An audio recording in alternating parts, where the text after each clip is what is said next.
Un placer darles la bienvenida a nuestra comunidad virtual de la serie educativa titulada Manejo de Condiciones Crónicas a nivel primario. Mi nombre es Kenia Morales, soy técnica de telemedicina del Fideicomiso de Salud Pública y seré su facilitadora en la sesión de hoy. Puedes pasar. La serie educativa está compuesta por 11 sesiones que surgen gracias a una colaboración entre la Universidad Central del Caribe y el Fideicomiso de Salud Pública de Puerto Rico, la cual se lleva a cabo semanalmente con 1 hora y media de duración. Estas sesiones proporcionan educación técnica, discusión de casos clínicos y recomendaciones para el manejo en el tema de condiciones crónicas utilizando la metodología del proyecto ECO. De igual manera, estas sesiones, ¿verdad? Les notificamos que van a estar siendo grabadas para propósitos educativos y beneficio de ustedes mismos. Mañana de hoy, al igual que siempre, tenemos a la doctora Luz Ramos y al doctor Andrés Calvo, pero como recurso especial invitado y quien va a ser quien nos va a presentar la didáctica del día de hoy, tenemos a la doctora Waleska Crespo Rivera, doctora en salud pública, y el tema que nos va a estar presentando pues es la obesidad y el síndrome metabólico y sus efectos en la salud. Así que muchas gracias, doctora. Los dejo con ella.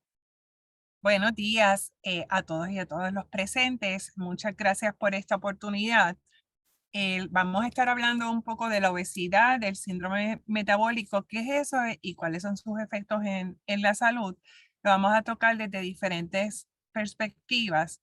Como profesión base, yo soy dietista clínico, así que vamos a hablar desde la perspectiva de nutrición, pero también de salud pública y también desde las perspectivas del sistema de salud y de los servicios médicos entonces que nosotros necesitamos y cómo es la mejor forma de atender estos casos. Podemos pasar.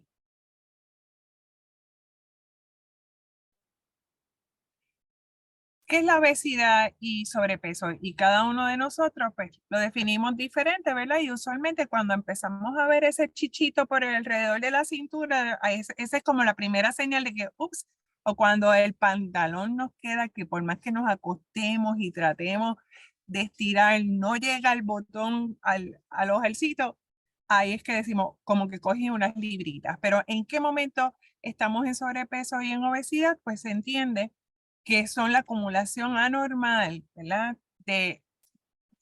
O en exceso de la grasa y llega un momento en que ya puede ser perjudicial para nuestra salud, porque una vez empezamos a ver esos chichitos, como les digo, a nivel interno de nuestros órganos, hay muchas cosas que están cambiando y que estamos sobrecargando nuestro sistema, sobre todo el endocrinológico, así que vamos a estar más a riesgo de presentar diferentes condiciones crónicas. Uno de esos índices o variables que se miden es el índice de masa corporal, conocido más por sus siglos en inglés, que es BMI, que es este indicador que me relaciona el peso con la estatura y me ayuda a identificar si estoy en la sección o en la clasificación de sobrepeso o de obesidad cuando hablamos en el caso de los adultos. Para el caso de los niños seguimos usando entonces las tablas de las percentilas que nos va a dejar saber si el niño está o no en sobrepeso. En el caso de los niños, siempre está la situación de que estas tablas o estas gráficas están estandarizadas en población americana y a veces si tenemos un niño que mida más de lo que del promedio de lo que miden los niños de su edad, pudiera salir que esté en sobrepeso, aunque realmente esté en un peso adecuado. Así que ahí el clínico tiene que utilizar otras variables y observaciones para estar seguro de esa clasificación. Podemos pasar a la próxima. ¿Qué es lo más que nos alarma de la situación de la obesidad y sobre el peso? Que de 1975 se ha estado triplicando la cantidad de personas con obesidad a nivel mundial. Por eso esto se considera una epidemia del siglo XXI y hay una relación o una correlación directa entre estos aumentos en sobrepeso y obesidad en la población general y en la disponibilidad quizás excesiva de restaurantes de comida rápida, de todos los cambios que ha hecho la industria de alimentos con los alimentos procesados, donde entonces los niveles de azúcar que nos utilizan son más altos para tratar de mejorar el sabor, igual que la utilización de las grasas, los preservativos, el que a veces es por el ajetreo del día, es más fácil tener de merienda una bolsita de papita en lugar de una manzana, la relación, ¿verdad? De cómo los alimentos procesados tienden a ser menos costosos que los alimentos frescos. Son también parte de esos factores que están influenciando. Esto sumado a estilos de vida sedentarios, pues porque ahora los niños están más pendientes a los juegos electrónicos, aunque sorpresivamente hay muchos adultos que también disfrutan mucho de estos juegos electrónicos y sobre todo todos estos que son de realidad virtual, son tridimensionales y cada vez también tenemos más adultos utilizando este tipo de juegos y eso hace que la actividad física haya continuado disminuyendo en la población generalizadamente y contribuye más al problema de sobrepeso.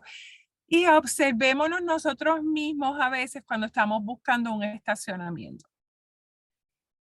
Puede haber 200 estacionamientos disponibles, pero como están lejos de la puerta, seguimos dando vueltas en las mismas 3 filas que son las que están más cerca de la puerta. A veces decimos que es por seguridad, a veces porque queremos caminar menos. Y de esas tendencias, pues las tenemos que tener pendientes porque si en un lugar seguro puedo estacionar más lejos de la puerta, pues aumento un poquito la actividad física. Si en lugar del elevador uso las escaleras, también es una forma de aumentar la actividad física durante el día.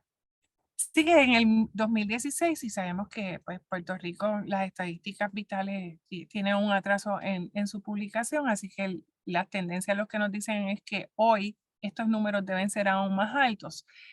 Más de 19 millones de adultos de 18 años o más tenían sobrepeso, de los cuales 650 millones eran obesos. 39% de las personas adultas de 18 años o más tenían sobrepeso y 13% eran obesos. Esto es a nivel mundial. 41 millones de niños menores de 5 años ya tenían sobrepeso o eran obesos. Muchos de ustedes que trabajan a nivel primario, estoy segura que ya están manejando adolescentes que están presentando diabetes tipo 2, que estábamos acostumbrados como profesionales de la salud y lo que dice los libros es que la diabetes tipo 2 es una condición de adultos, pero cada vez estamos teniendo pacientes con diagnóstico de diabetes tipo 2 más temprano y están relacionados a problemas de obesidad, sobrepeso y obviamente siempre hay unos factores eh, de historial familiar, así que esos riesgos se aumentan con el sobrepeso y la obesidad. Y si ya tenemos niños adolescentes obesos, cuando estén en su etapa de adultos jóvenes, ciertamente hay mayor riesgo de que ya empiecen a presentar condiciones crónicas como hipertensión, enfermedades cardiovasculares, diabetes tipo 2 o síndrome metabólico, que vamos a estar hablándolo más detalladamente. Y ya hoy hay correlación de ciertos tipos de cánceres también con problemas de obesidad. Así que tenemos que manejar desde la perspectiva de salud pública, desde la perspectiva clínica y aún desde la política pública a nivel de los gobiernos, unos proyectos puntuales para manejar esta situación, porque si no, la población de mañana va a ser una población aún más enferma cuando la obesidad es una de las condiciones crónicas más prevenibles.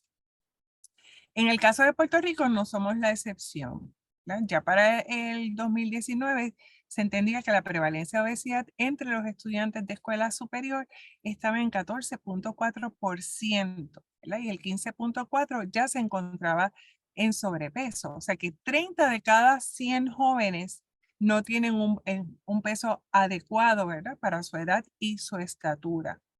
Cuando hablamos de estadística general, decimos que en Puerto Rico 7 de cada 10 personas tienen problemas de sobrepeso u obesidad.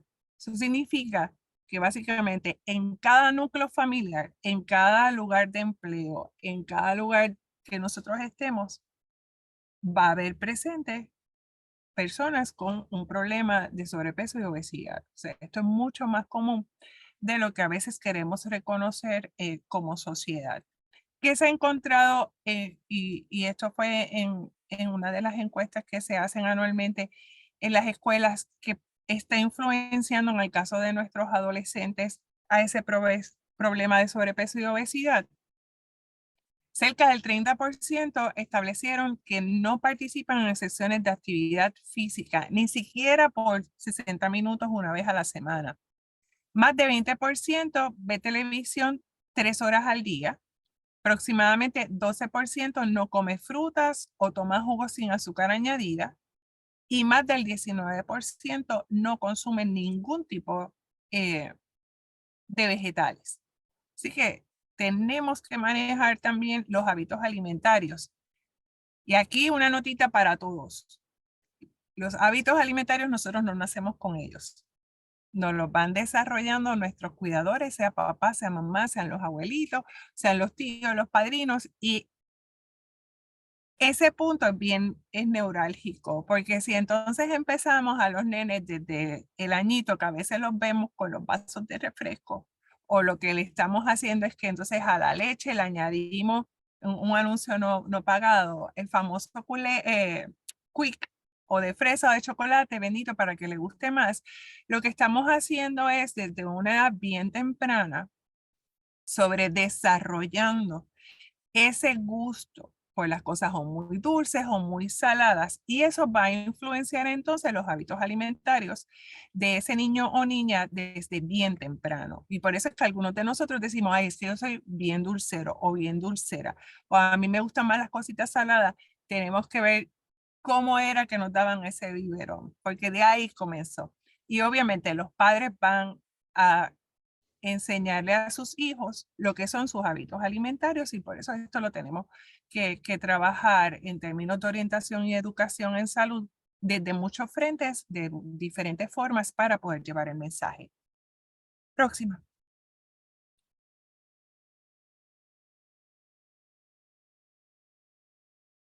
¿Cómo podemos entonces comenzar a trabajar esa prevención? Pues ciertamente, ¿verdad? El sobrepeso, la obesidad, eh, son enfermedades no transmisibles que son prevenibles y están influenciadas por otras que también podemos prevenirlas cuando hablamos, por ejemplo, de la diabetes tipo 2, de algunas enfermedades cardiovasculares y algunos tipos de cáncer. ¿Qué necesitamos hacer? Comenzar a fomentar esa actividad física por lo menos 30 minutos 3 veces a la semana. Y miren, esos que contestaron que ven por lo menos 3 horas de televisión todos los días. Ahora hay plataformas como Netflix que tienen unos workouts para hacer ejercicio y tienen unos que comienzan de 10 minutos y te dividen las sesiones en 10 minutos cortitas y 10 minutitos. Eso es algo que todos podemos sacar esos 10 minutos. Y va entonces teniendo otras alternativas de 20 minutos, 30 minutos. Y menciono Netflix porque básicamente en todos los hogares o en la mayoría hay Netflix o hay, ¿verdad? Hulu, cualquiera de estos que ya lo tienen. YouTube tiene millones de videos de ejercicio de diferentes niveles sin costo. ¿Y por qué lo traigo? Porque a veces decimos, ay, no, es que no tengo dinero para el gimnasio o no me gusta ir al gimnasio. O las personas que están en una situación de obesidad muchas veces le da vergüenza el ir al gimnasio porque entienden que van a estar juzgados por las personas que van al gimnasio y están en su peso ideal y ya pues entonces están con los leggings bien pegaditos, etcétera. Y entonces para evitar eso podemos darle alternativas a nuestros participantes o pacientes de actividades físicas que pueden inclusive hacer en sus hogares. Si vives en un lugar seguro, puedes salir a caminar, es el momento entonces quizás de ponerte al día con la vecina, pues un momento adecuado para compartir con tus hijos adolescentes o con tu pareja, sea tu esposo, tu esposa, tu compañero, eh, y empezar entonces nosotros a robarle esos minutos al día para invertir entonces en nuestro estado de salud. Como les mencioné, esos hábitos alimentarios comienzan desde bien temprano, así que todos ustedes que manejan familias que manejan mujeres embarazadas, que estamos manejando de participantes en edades reproductivas, es bien importante que como parte de las orientaciones que le damos, incluyamos esta parte, sobre todo si estamos trabajando con mujeres embarazadas, mujeres lactantes o familias que tienen niños pequeños para concienciarlos. Muchas veces lo hacemos sin venido el que me está, y es que cuando estamos tomándonos el café nos vela, cuando nos tomamos el jugo nos vela, o las papitas nos vela, y entonces pues se las damos como para compartir y no estamos conscientes de cuál es el efecto que puede tener eso a largo plazo. Y como sociedad, nosotros los puertorriqueños hacemos todo alrededor de la comida. Y todo lo celebramos alrededor de la comida. Pues podemos seguir celebrando alrededor de la comida, pero lo que tenemos que manejar es en esas selecciones y en ese menú que vamos a tener disponible. Control de la ingesta calórica. No quiere decir que si quiero comerme un mofongo al mediodía, así relleno de unos camarones en salsa bien rico, no me lo pueda dar el gustito. Sí, pero entonces por la tarde me tengo que ir con una ensalada o tengo que estar consciente de que el desayuno, entonces lo tengo que hacer más liviano. Es como entonces evito que todas mis comidas tengan un alto contenido calórico, porque al final del día, ese exceso de calorías son las que se me van a ir acumulando y se me van a acumular en forma de grasa y se me van a reflejar entonces en aumento de peso. Tenemos que tratar de que ese consumo de calorías que provienen de grasa sea de 30% o menos. Tenemos que tener mucho cuidado con las cosas que dicen fat free. A veces lo que hacen es que o low fat sustituyen el tipo de grasa, pero sigue teniendo grasas que van a estar impactando en nuestro peso. Como les mencionaba, empezar entonces a limitar el azúcar, sobre todo azúcar simple, el azúcar de mesa, y ahora le tenemos diferentes nombres, ¿verdad? Y es por moda. Ah, no, yo no uso azúcar, yo uso miel. O no, yo no uso azúcar blanca, refiriéndonos a las de caña, yo uso fructosa. Sigue siendo azúcar. Menos procesadas, más procesadas, pero siguen siendo azúcar y van a tener un efecto parecido en nuestro control de peso. La mejor forma es, miren, no hay nada mejor que un cafecito sin azúcar, porque es realmente cuando usted va a poder saborear el grano y aprender a diferenciar si es un grano más tostado, menos tostado, si es arábico, y lo va a disfrutar mucho más. Y es todo hábitos, y ir disminuyéndolo. A veces tomamos azúcar con café en lugar de café con azúcar. Pues cómo empezamos a moderar, ¿verdad? A modificar, va a ser la clave. Evitar los refrescos azucarados o los, ¿verdad? Jugos que a veces les llamamos jugos y no son jugos, son bebidas con sabor a frutas porque tienen tanta azúcar o más azúcar en ocasiones que los mismos refrescos. Así que tenemos que estar pendientes de esos detalles. Hay muchos nombres para las azúcares y a veces no nos damos cuenta de que estamos consumiendo alimentos que tienen mucha más azúcar de lo que pensamos. No estoy entrando mucho en detalle en esto porque sé que la semana pasada el doctor Lozada entró en ello y pues no quiero ser repetitivo, simplemente reforzar esa parte. Y lo otro que necesitamos controlar cuando estamos hablando del peso es el nivel de sodio, porque el exceso de sodio en el cuerpo nos va a llevar entonces también a tener retención de líquido, o si somos hipertensos o tenemos enfermedades cardiovasculares, ciertamente necesitamos empezar a controlar el sodio. El sodio es de los preservativos más económicos en el mercado, así que es de los favoritos de todos estos productores de alimentos procesados y básicamente está presente en todo. Así que si encima de la sal, perdón, que ya tienen estos alimentos, nosotros le echamos un poquito más, pues ahí vamos cayendo en exceso. Y voy a poner de ejemplo, vamos a guisar mentalmente unas habichuelas. Las compramos de pote porque nosotros tenemos un ajetreo demasiado día, así que ni se te ocurre, Waleska, decirme que tengo que ponerme a ablandar habichuelas. Así que las habichuelas son de lata. Las habichuelas de lata tienen como uno de sus preservativos el sodio. Pero Zumbe, pero yo me acuerdo que a mi abuelita lo que hacía era que las enjuagaba tratando de bajarle un poquito la cantidad de sodio. Pero la realidad es que ya el grano lo absorbió. Así que lo que estamos es literal una lavadita, pero no estamos reduciendo realmente una cantidad significativa. Así que echamos, antes de echar las habichuelas que están en el pote, pues habíamos preparado un sofrito. Pero yo no tengo tiempo de ponerme en la licuadora con el recao y con el ajo y la cebolla, prepararlo. Así que yo compro el recaíto que venden congelado, que adivinen qué, tiene sodio como parte de sus preservativos. Así que le eché la cucharada ya a la ollita, le eché salsa de tomate, o a lo mejor uso pasta de tomate porque tiene un poquito menos de, ¿qué? De sodio. Así que ya tengo sofrito en la olla y la pasta de tomate que tienen sodio. Ay, pero saben que a mi esposo le encantan las aceitunas, así que yo cojo 2 aceitunitas y se las zumbo ahí también. Las aceitunas son bien altas también en sodio. Pero ay, a nosotros nos gusta así como con mucho condimento, así que le voy a echar medio sobrecito de sazón y medio cubito pero el cubito que yo uso es el de caldo de pollo. Y ya ahí cuando está todo eso hirviendo, zumbé las habichuelas que estaban en la lata. Cuando nos servimos, aunque sea media tacita de esas habichuelas, la cantidad de sodio que tenemos y no le hemos echado sal, porque es la percepción de que para que sea salado es porque cogí el pote de sal y se lo sumé. No, es cómo preparamos los alimentos lo que muchas veces nos lleva a ese exceso. Y las cosas no necesitan saber saladas para tener un alto contenido de eso. Próximo.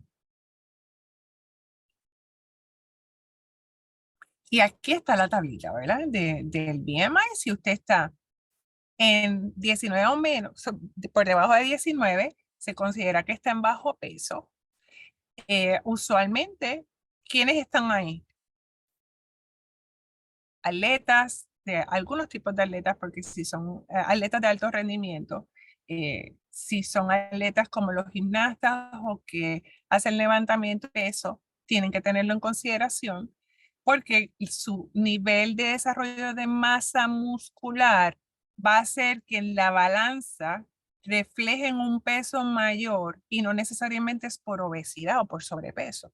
Así que parte de lo que usted tiene que tomar en consideración en la evaluación es cuál es la condición física de su participante. De 19 a 25 es normal.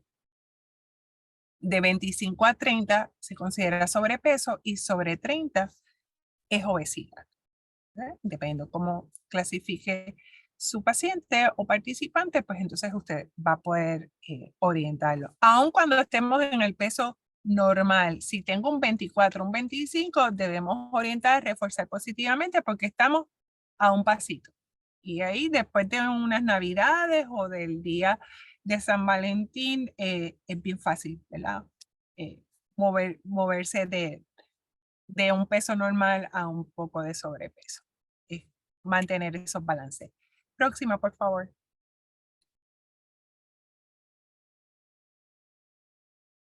Podemos pasar a la próxima porque ya esto es parte de lo que hemos estado discutiendo para que ¿verdad? Tengan la información más detallada y la puedan utilizar de repaso. Próxima. En el caso de los adolescentes, la diferencia es cuando estamos interpretando la gráfica, que entonces en los niños menores de 5 años es a 3 desviaciones, en el caso de los jóvenes de 5 a 19 años, pues son 2 desviaciones. En el caso de niños y adolescentes, lo que tenemos que manejar es esa orientación, qué le estamos diciendo y cómo vamos a hacer esa intervención. Porque nosotros no queremos lastimar la autoestima de esos niños ni adolescentes. Así que la precaución, una vez los clasificamos, eso es evidence-based, ¿verdad? Pero ¿cómo voy a hacer la intervención? Es donde tengo que escoger bien las palabras para lograr motivar a ese niño o adolescente y no por el contrario, lastimarles su autoestima y en lugar de nosotros ser una herramienta para ayudarlos a salir o a manejar el sobrepeso y la obesidad, que entonces la reacción sea, yo no voy a volver donde esa señora, yo no vuelvo donde esa nutricionista, o yo no quiero saber más de la educadora en salud, o no me lleven más a ese pediatra o a ese doctor porque lo que hace es decirme que estoy gordo o gorda. Eso no es esa no es la reacción que nosotros queremos provocar en ese participante o en ese pacientito. Lo que queremos es trabajar y si en el grupo interdisciplinario vamos a ver que las personas que están en sobrepeso, sobre todo de los que ya están clasificados en el área de obesidad, se van a beneficiar más si nosotros lo manejamos de una forma interdisciplinaria.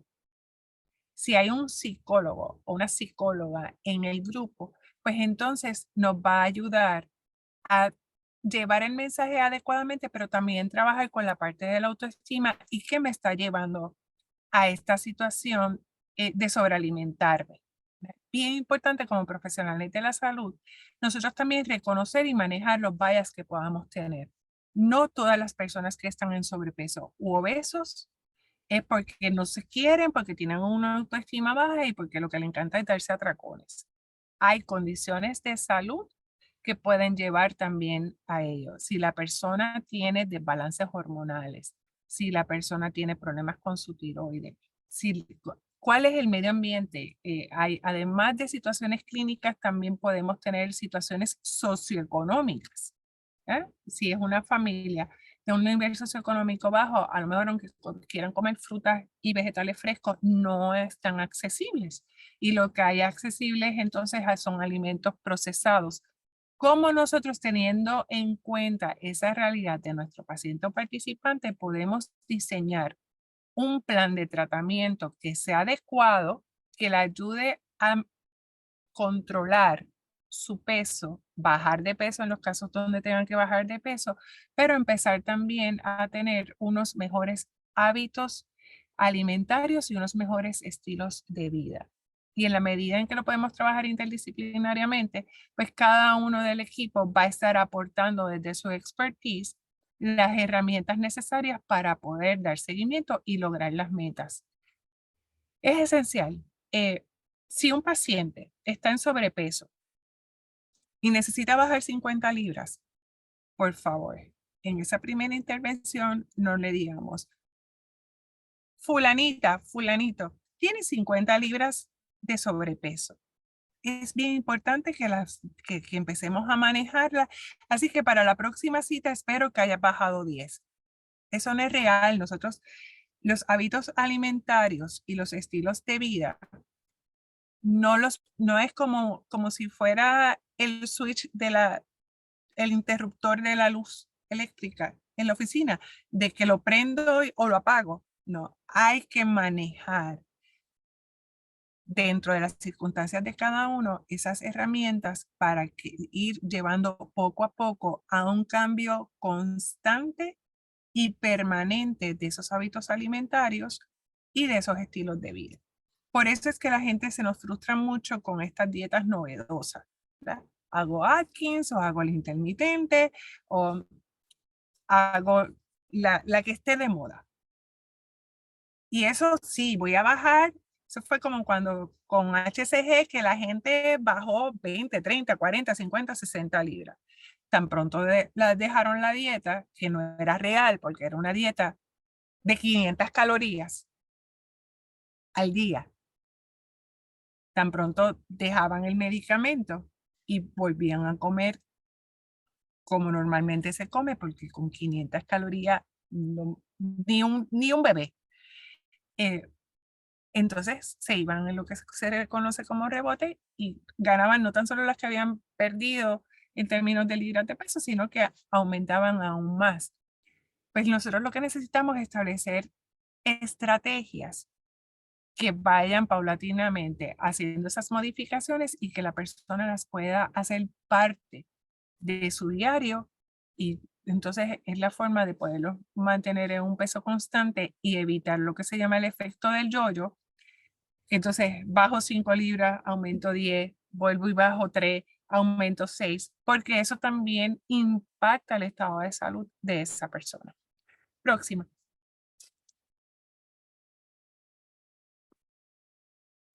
Como les mencioné, el tratamiento, pues manejo interdisciplinario. Todos los de ustedes que tengan como parte del equipo a la nutricionista, por favor, refieran al paciente a la nutricionista para que pueda hacerle un plan dietario que considere todos esos gustos y preferencias del participante o el paciente y que pueda entonces llevarlo dentro de las posibles opciones y las recomendaciones en el supermercado, que van desde no hacer compras con hambre, ¿verdad? Porque ahí es cuando uno echa todo lo que no debería echar en el carrito de compras. Pero como hago esa mejor selección, aun cuando el bolsillo está apretado, hay alternativas más saludables dentro de ellas. Estimular a ese aumento de actividad física, empezar poquito a poquito. Hay que tengo la rodilla mala, hay que, pues mira, empieza 10 minutitos, 3 veces en semana. Después, cuando te sientas cómodo, aumentamelo a 20, aumentamelo a 30, hasta que vayamos entonces llevando a ese paciente participante a por lo menos que a la semana nos está haciendo el equivalente de 3 horas de ejercicio o actividad física. Y como les mencioné, bien importante, si tenemos a un psicólogo o psicóloga clínica en el equipo interdisciplinario, lograr entonces ese acceso para ese paciente o participante para que le ayude entonces en esos cambios hacia conductas saludables. Educadores en salud, vitales en ese proceso de educación continua y orientación al participante y a la familia. Próxima. Aquí tenemos una de las herramientas para una dieta balanceada, ¿verdad? Que es My Plate o Mi Plato. No, antes hablábamos solamente de la pirámide alimentaria, pero de repente la pirámide sí me decía cuáles alimentos debería visualmente, ¿verdad? Me indicaba qué alimentos podía comer más, que eran los que estaban en la base, y cuáles debía comer menos, que eran los que estaban en la puntita. Con la estrategia de Mi Plato, que lo desarrolló el Departamento de Agricultura de Estados Unidos, es una forma más visual de cómo entonces yo puedo hacer esa combinación de alimentos de una forma balanceada en mi diario. Si van al enlace que le estamos proveyendo, nos ayuda a planificar los menús semanalmente. Nada va a ser más saludable que el preparar los alimentos en la casa. Tienen recetas disponibles, tienen cómo hacer las combinaciones de los alimentos como refuerzo para tener una alimentación balanceada. El plato visualmente lo que me ayuda es a ver cómo debería ser el tamaño, ¿verdad? O las porciones que me esté sirviendo, y me refuerza también la interpretación y la lectura e interpretación de las etiquetas nutricionales para que podamos bajar el contenido de grasas, azúcares y de sal en esos alimentos procesados. Así que se tienen como asignación luego entrar al enlace y también diseñar un menú para ustedes de una semana. Y lo bueno es que se puede entonces ver las combinaciones de diferentes alimentos. El hacer una dieta y la definición de dieta es bien importante. Dieta es todo aquello que yo consumo en un día. Esa es la definición de dieta. Cuando nosotros hablamos de evitar la grasa o los azúcares, estamos hablando entonces de dietas modificadas. Si hablo de una dieta para atender las necesidades específicas de una condición de salud como diabetes, pues estoy siguiendo una dieta modificada para el manejo de la diabetes. Pero la palabra dieta la hemos utilizado para símbolo de comer poco, de prohibiciones. Dieta es todo aquello que yo no puedo comer, o dieta es casi como un castigo. Cuando yo escucho dieta, ay, aquí algo me van a decir que no puedo comer de lo que me gusta comer. Pues no, dieta es todo lo que yo como en un día. Queda en nuestras manos el asegurarnos que esa dieta es balanceada y que atiende mis necesidades calóricas y las necesidades de los diferentes nutrientes que mi cuerpo necesita. Próxima. Además de una dieta balanceada, vamos a tener pacientes, sobre todo en el caso de los pacientes obesos, que ya la FDA ha aprobado ciertos medicamentos para utilizarlos con ellos porque ya el nivel de obesidad que tienen los está poniendo en riesgo, ¿verdad? En riesgo de su salud por otras complicaciones. Y cada una de estas tienen indicaciones que el médico tiene que considerar. Hay algunas como el semaglutide que se está usando ahora para control de peso, que fue un efecto secundario del uso del medicamento que se desarrolla y se aprueba inicialmente para el control de diabetes tipo 2. Semaglutide durante la pandemia, por una escasez de los Ozempic, FDA le dio una aprobación como un release provisional para los genéricos y para el uso del sobrepeso, de la obesidad, perdón, pero se ha convertido casi en un medicamento de estética y se está usando indiscriminadamente por ciertos sectores de la población para bajar de peso. ¿Cuáles van a ser los efectos después que tenga el tratamiento en personas que no necesariamente, aquí está donde, ¿verdad? A veces cuando abusamos de medicamentos, no sabemos cuál va a ser el efecto del semaglutide en personas que a lo mejor lo que necesitaban rebajar eran 5 o 10 libras, que con una dieta balanceada y aumento en actividad física lo podían lograr, pero para hacerlo de una forma más rápida utilizaron el medicamento. No sabemos si va a haber rebote o si se van a poder mantener o si va a tener alguna consecuencia posteriormente porque no es para lo que se probó el medicamento. Y esto es importante como profesionales de la salud, siempre tenemos que estar pendientes a cuáles son las tendencias, cuál es esa dieta de moda, cuál es ese medicamento de moda, porque los participantes o pacientes cuando vengan a la consulta, ustedes saben que ya han consultado a doctor Google y al doctor vecino y vienen entonces ya con la listita para decirle doctor, doctora o licenciado o licenciada, ¿y por qué no puedo usar esto? ¿Y por qué no me dan lo otro? Y ustedes tienen, ¿verdad?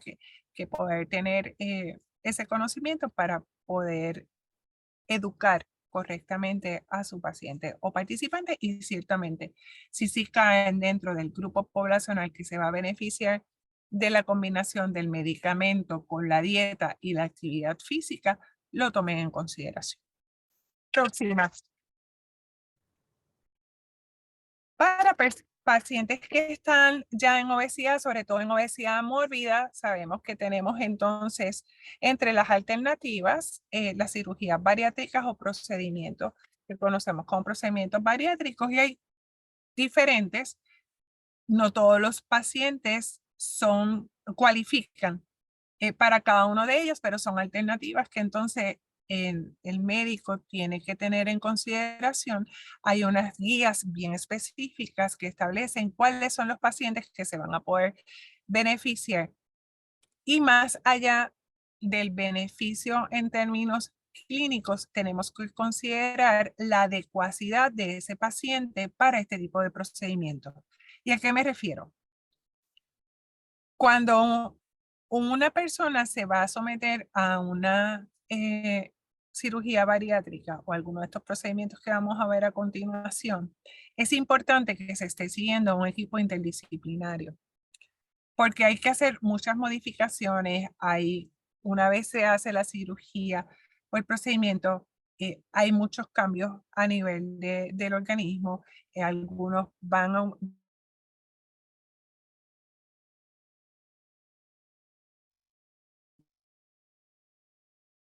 las náuseas y tienen que estar bien orientados y educados porque si no siguen correctamente las indicaciones, pueden haber complicaciones mayores del procedimiento que cuando estaban entonces manejando el problema de obesidad. Pero ciertamente hay pacientes que si no están bien con la ayuda de estos procedimientos, va a ser bien difícil lograr que bajen toda la cantidad de peso que necesitan bajar de una forma adecuada para controlar ya los efectos secundarios que estén presentando u otras condiciones de salud que están descontroladas por la situación de la obesidad.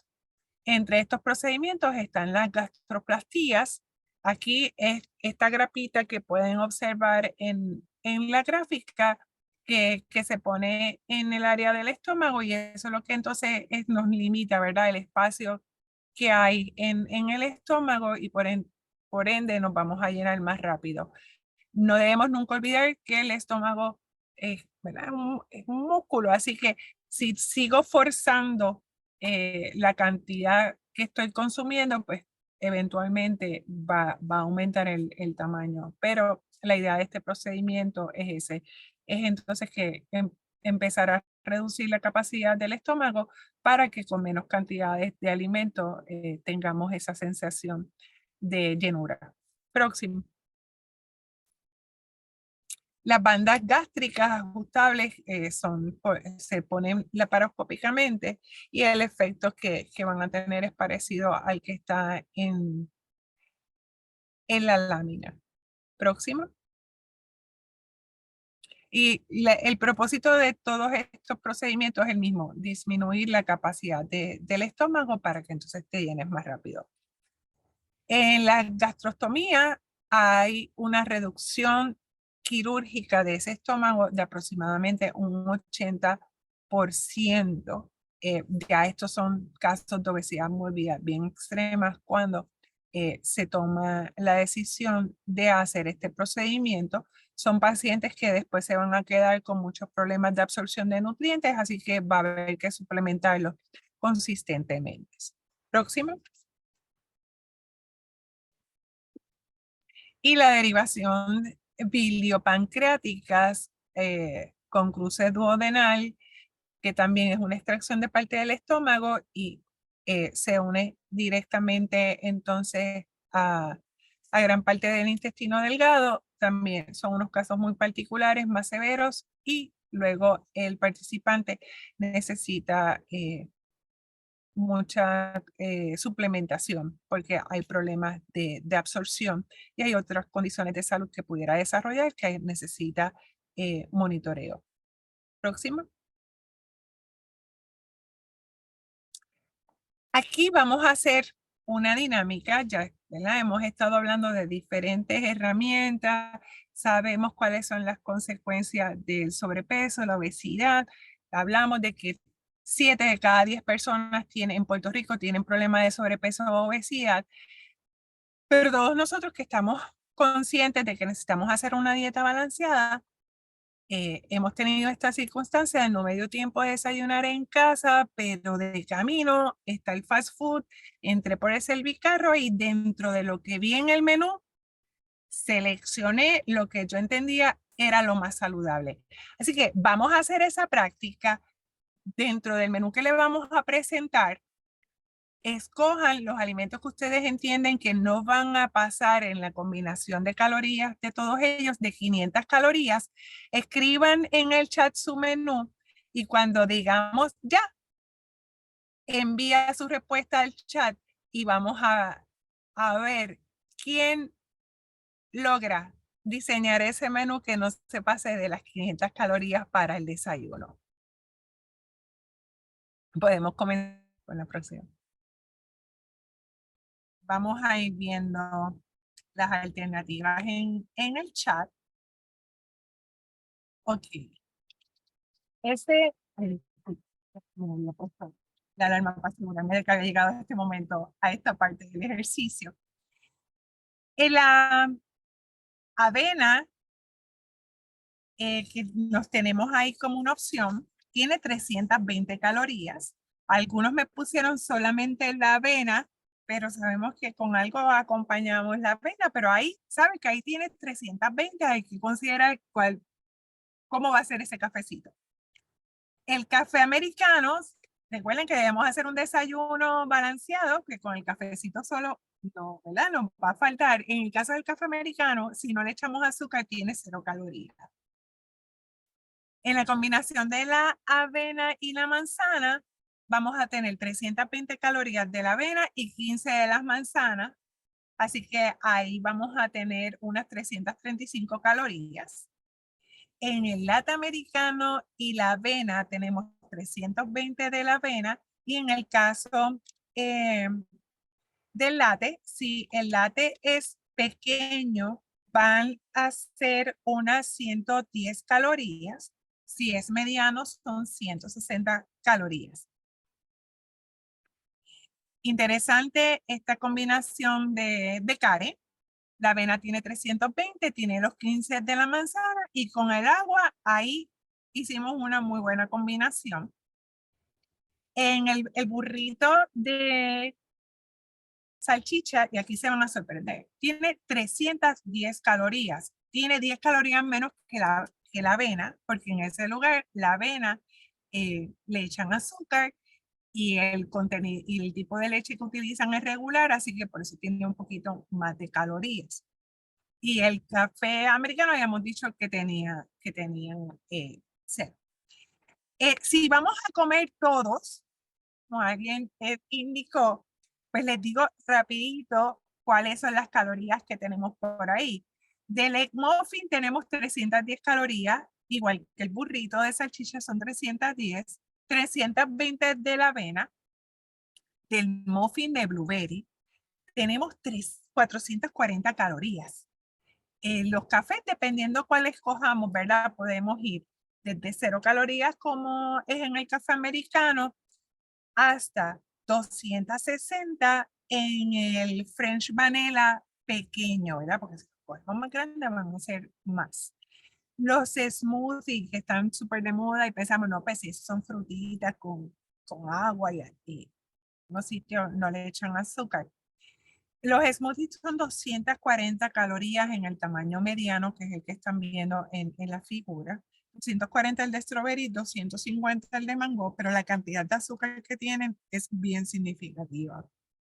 Porque no es lo mismo, ¿verdad? Si usted lo hace en su casa. Así que en el ejemplo que tenemos aquí de los slices de manzana, que son 15 calorías, más el burrito, que dijimos que tenía 310, ya tenemos 335, y si le sumamos entonces las 240 del strawberry banana smoothie, ya nos pasamos de las 500.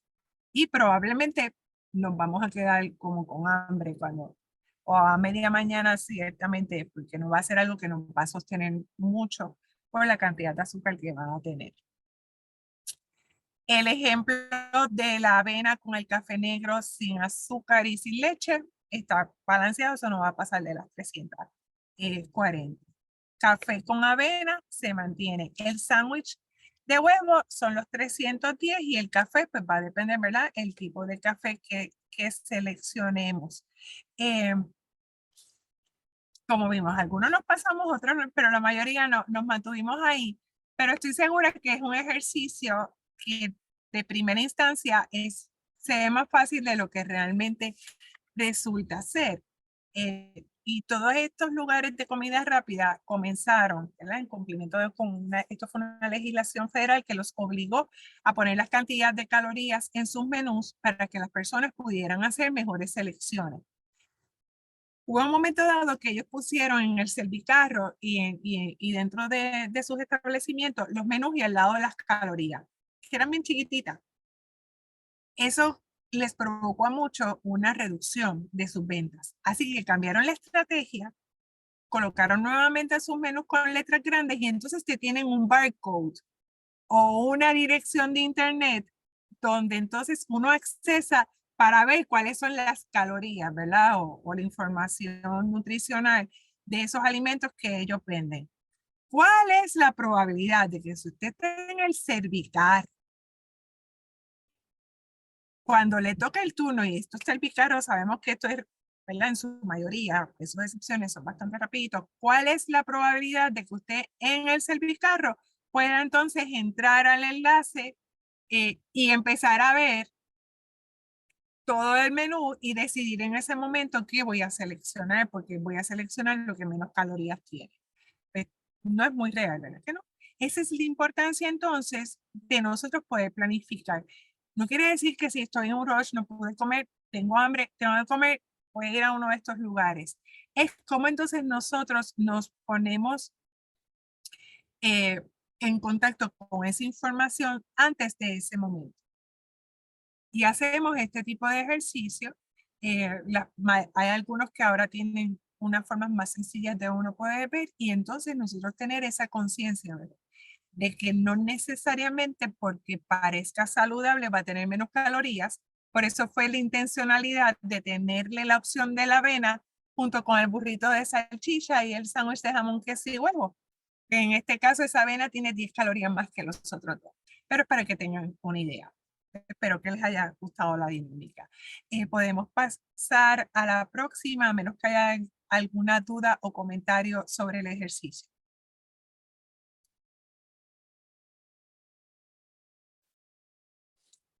Ok. Entonces, el síndrome metabólico.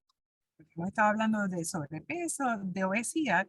El síndrome metabólico, el NIH, por sus siglas en inglés, que son los Institutos Nacionales de Salud, lo definen como un grupo de condiciones que en conjunto, en combinación, van a aumentar el riesgo de nosotros sufrir enfermedades cardiovasculares, diabetes y otros problemas de salud graves.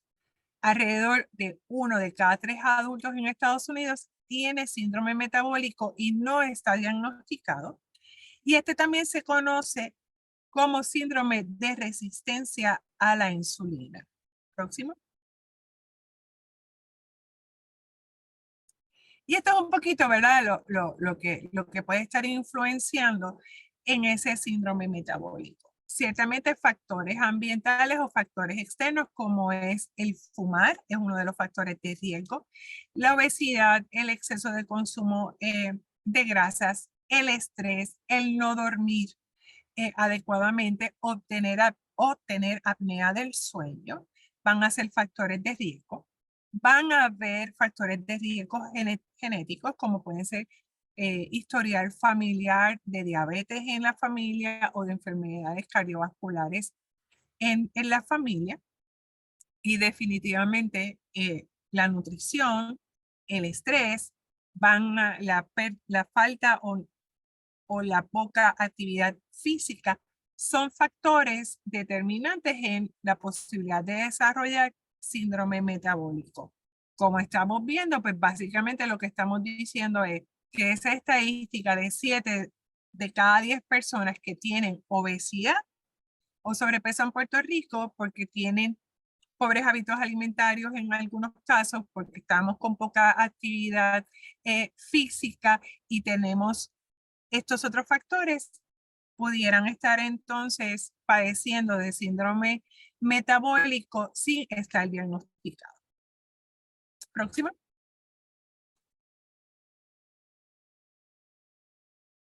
Así que si están presentes 3 o más de estas condiciones, se considera el diagnóstico de síndrome metabólico. Cintura grande o cuerpo de manzana en el caso de los hombres o de forma de pera en el caso de las mujeres, ¿verdad? Cuando hablamos de forma de pera en el caso de las mujeres, cuando tenemos la grasa acumulada más en el área de las caderas.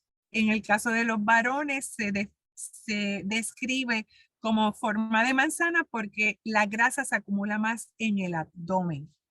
Hipertensión, niveles de glucosa, niveles altos de glucosa en sangre, niveles altos de triglicéridos en sangre, niveles altos de colesterol en sangre con HDL bajos.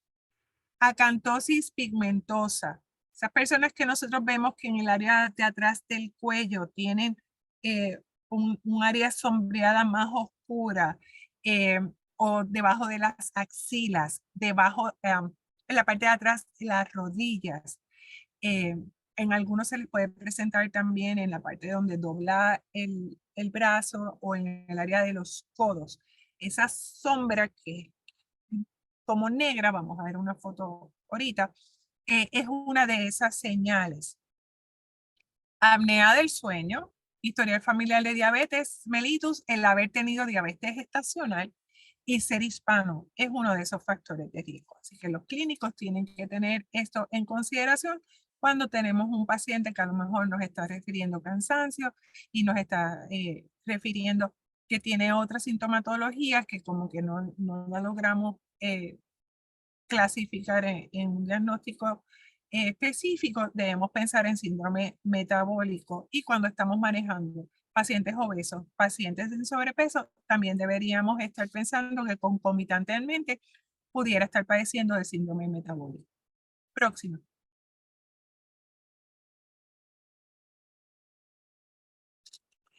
Tratamiento, manejar factores de riesgo para enfermedades cardiovasculares, diabetes tipo 2, obesidad, orientación y educación en cambios de hábitos de vida y alimentos, medicamentos para el manejo de condiciones existentes como dislipidemias, hipertensión, consultas con la nutricionista y el educador en salud.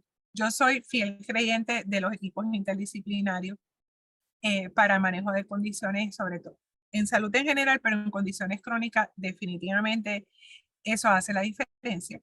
Aumento de actividad física, educación en cesación de fumar, manejo de estrés, y ahí pues, ¿verdad? Esa es un poquito más complicada, pero tenemos que trabajarla, y tener horas de descanso adecuadas. Si el paciente usted sospecha que tiene apnea del sueño, referirlo al neumólogo para que le hagan el estudio de sueño, porque si tiene entonces la condición de apnea del sueño, a lo mejor necesita un CPAP para poder entonces reducir esos riesgos, porque la apnea del sueño también es un factor de riesgo para enfermedades cardiovasculares.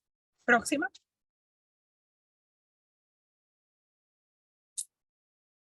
Si hay alguna duda o pregunta, si no, pues podemos pasar a los dos casitos que tenemos clínicos para discutir.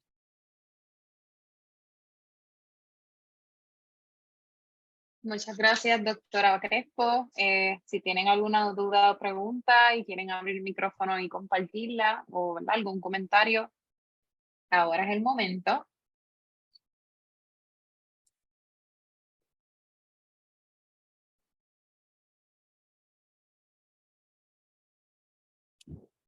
Si no, vamos a pasar con Elisa Marí de la Clínica Family Medicine Group.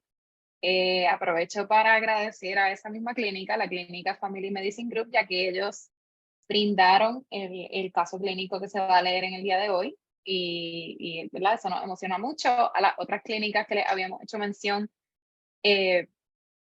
para que envíen sus casos clínicos, y realmente pues a todos los participantes, al final de la presentación está el form donde pueden someterlo, ¿verdad? Los exhortamos a que lo hagan. Así que aquí tengo el caso clínico. Elisa Mari, cuando quieras, puedes abrir el micrófono. Sí, gracias. Ok. Buenos días, estoy un poquito ronca, ¿verdad? Porque estoy enferma. El caso clínico que se escogió, preguntas que habíamos formulado al inicio, ¿verdad? Que entiendo que ya con la charla que recibimos se contestan bastante. Existe un riesgo alto de exacerbar problemas cardiovasculares con el uso continuo del butarol de una paciente asmática crónica. ¿Cuál es el riesgo cardiovascular en esta paciente que tiene un historial de preinfarto que no ha sido confirmado al no ser diagnosticado adecuadamente? Ok, es una femenina de 34 años, actualmente ama de casa, es asmática, es sedentaria, tiene obesidad mórbida, y ella dice que en la adolescencia tuvo un preinfarto, pero la paciente no se atiende con cardiólogo, no tiene nada en el récord de data de tomar medicamentos para hipertensión, ni ninguna atención referente a ese dato del preinfarto. Entonces, resultado de exámenes, ella tenía un CMP reciente, el colesterol estaba en 220, que está elevado, los triglicéridos en 115, que estaban dentro del margen normal, el LDL estaba alto, pero el HDL estaba bajito, y que eso es uno de los factores que la doctora discutió recientemente, como que se tomaba en cuenta para diagnosticar síndrome metabólico. La paciente mide 5'2" y tiene un peso de 289 libras. Su índice de masa corporal está en 52.85, que cae dentro de ya obesidad tipo 3, que viene siendo obesidad mórbida. La presión arterial en ese momento estaba en 140/80, La paciente no tiene diagnóstico de hipertensión arterial, que entiendo que sería, ¿verdad? Lo correcto. El pulso estaba en 88 latidos por minuto y la respiración en 22 respiraciones por minuto. La paciente fue por un ataque de asma. En la auscultación, el médico encontró que tenía sibilantes en ambos campos pulmonares y la paciente llevaba un día aparentemente con el ataque de asma. Medicamentos que utiliza actualmente, utiliza loratadine o claritin diario, el montelukast también diario, el atroven y el albuterol sulfate de nebulizaciones los utiliza solamente cuando está con ataques de asma, de igual forma el Flovent como terapia de rescate. Entonces la paciente estaba verbalizando que ella sentía mucha incomodidad con su cuerpo, ¿verdad? Y con su aspecto físico, que estaba teniendo problemas ya en su relación de pareja por el tipo de físico que tenía. Pero la paciente es completamente sedentaria y no mostró interés en buscar cambiar su estilo de vida, ni se refirió a nutrición y ella denegó también nutrición. En ese caso, ¿verdad? La pregunta que me preocupaba a mí era, esa paciente está en uso continuo de albuterol. Cada vez que le da una exacerbación de asma, ella utiliza albuterol cada 4, cada 6 horas. Y se entiende, ¿verdad? Que hay un riesgo alto del albuterol en pacientes cardiovasculares, pero ella no tiene diagnósticos cardiovasculares, ¿verdad? Confirmados. Bueno, saludos acá Andrés Calvo, el otro Calvo. Riesgo agudo por albuterol en uso continuo, pues si la paciente está en una exacerbación de asma, pues está recomendado. Si la paciente lo está utilizando daily en su diario vivir, sin exacerbación aguda, pues puede subir el pulso, ¿verdad? Obviamente esta paciente tiene muchos riesgos de salud, desde el peso, de obesidad mórbida, ¿verdad? Eso ya se sería en categoría severo por ese BMI, o hay otras categorías que se le pueden decir, ¿verdad? Pero lo más importante con ella, ya que además de lo de asma, es bien importante el albuterol, ¿verdad? Ella ya está en Flovent, ya tiene Montelukast, tiene varios otros medicamentos. Sería ver si ella está utilizando su daily, o sea, su medicamento crónico que es Flovent, como se supone, si se está usando por la mañana y por la tarde como es, si lo está utilizando bien, si está teniendo alguna prevención para su asma en cuestión de calidad en su casa, toda la parte de limpieza, de donde vive, ¿verdad? Toda esa parte del asma es bien importante, porque si tiene esos riesgos mayores, pues tiene que ver. Obviamente una paciente con esta obesidad mórbida tiene que ser también evaluada, referir a un neumólogo para que evalúen para Obesity Hypoventilation Syndrome, que es otra que se parece a la OSA. OSA es Obstructive Sleep Apnea, pero el obesity es diferente, que es por la masa corporal y la obesidad, pues pueden tener exacerbaciones de asma o COPD a más temprana edad. O sea que eso sería una evaluación que tiene que hacer un neumólogo. Yo la referiría para eso. Y esa es la parte del asma, ¿verdad? Pero sí, el albuterol, si se utiliza mal o se mal utiliza o se abusa de él, sí puede tener un riesgo de subir el pulso, ¿verdad? Una paciente tan joven, a menos que tenga un historial de fibrilación atrial o algo así, pues no creo que pase algo mayor, pero obviamente tiene que controlarse. Pero lo segundo es, ya que esa paciente no quiere entrar en cambios de vida o todo esto, pues definitivamente hay que referirla a un psicólogo o a un consejero o a una persona que pueda darle terapia motivacional para que esa paciente tenga ¿verdad? Empezar a motivarla a hacer ese tipo de cambios, ¿verdad? Porque con este peso y este BMI, pues tiene muchísimos riesgos. Eso es en eso. La parte de la presión hay que manejarla porque ya tiene todos los riesgos. Tiene el ACVD score, el ASCVD score altísimo. Yo lo saqué aquí en lo que estaban presentando, lo tiene casi 40% en los próximos 10 años en un rango bastante elevado. O sea que al paciente se le tendría que empezar la estatina y medicamento para la presión, seguirle esa presión en las primeras 2 semanas para ver si hay que incrementar el medicamento. Pero definitivamente buscarle ayuda en la parte psicológica o consejería social para motivarla a perder peso Y también cualifica para los medicamentos nuevos de pérdida de peso, pero ya eso necesita tener un seguimiento más especializado o por lo menos intentar una dieta en los primeros 6 meses y cositas así. Pero sí, es un caso bien interesante porque está toda la parte respiratoria más toda la primaria con la obesidad, pero bien importante estos pacientes que no tienen motivación en el momento que estamos con los médicos y eso es bien importante, bien importante. Nosotros a veces no tenemos tiempo para darle tanta motivación y educación, referirlo a un nutricionista. Entiendo que me dijiste que no quiso ir a un nutricionista.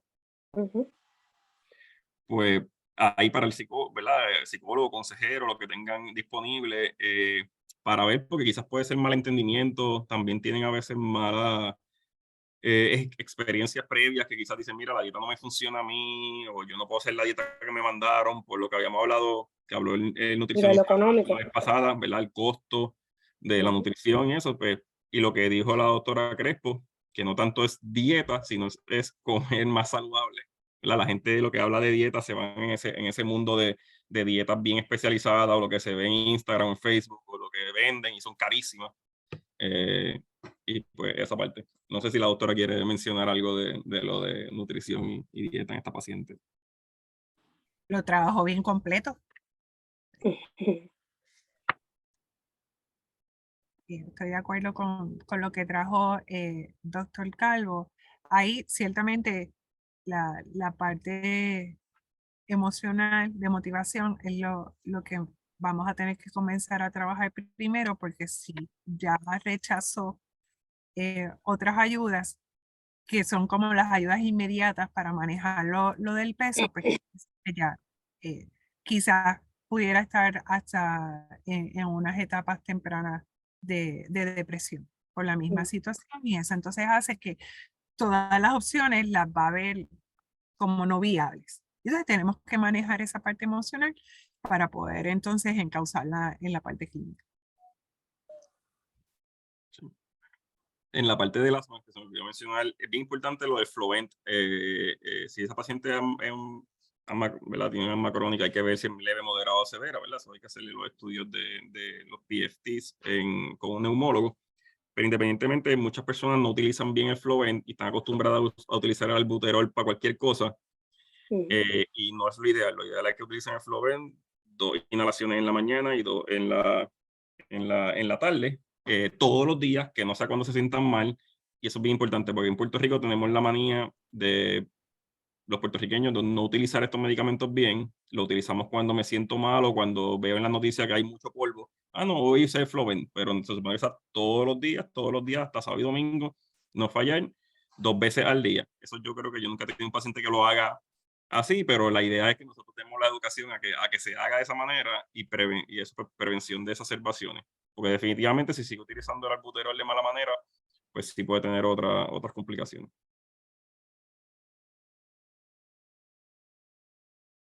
Gracias a ambos. Rapidito, ay, disculpa, ¿quién iba a hablar? No, era que le estaba diciendo a la compañera que excelente caso a Elisa María, gracias por compartirlo.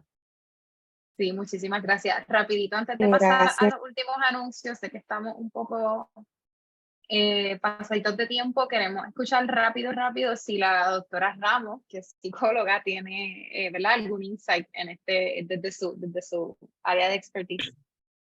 Sí, existen muchos psicólogos ahora que están especializados en el tratamiento de la obesidad como tal. Inclusive hay grupos de apoyo que trabajan especialmente en esta área, y yo creo que es importante llevarla con calma, ¿verdad? No enfocarla en que necesitas ayuda psicológica porque necesitas trabajar con este problema, sino enfocarla en que su problema de salud quizás necesita un enfoque mayor y que tiene unos riesgos adicionales en la salud, y que quizás esa orientación psicológica le puede ayudar a ella cómo ella encontrar alternativas de cómo va a trabajar entonces la situación de motivación para lograr esos cambios en ella, ¿verdad? A lo mejor lo que nos hace falta es un poquito de enfoque en esa área, de que ella entienda de que no tiene que ser cambio drástico, como había dicho la doctora Crespo, no tienes que bajar 30, 40, 50 libras de cantazo, sino un día a la vez, ¿verdad? Como decimos como dicen en Alcohólicos Anónimos, un día a la vez que tú vayas haciendo cambios pequeños y motivándote a lograr una meta a la vez, pues lo puede entonces ir trabajando. Yo creo que es importante lo que habíamos hablado cuando hablamos de la parte emocional, la ayuda multidisciplinaria, ¿verdad? Que todos los profesionales trabajen en equipo y la llevan a ella a entender de que no solamente necesita el tratamiento para el asma, sino que también necesita una nutricionista, que necesita un psicólogo y que necesita un apoyo de todos los médicos a la vez que le lleven un tratamiento adecuado para que ella pueda entonces entender el proceso y vea la importancia tanto física como mental, ¿verdad? Tantas esas áreas para que se enfoque entonces en el proceso.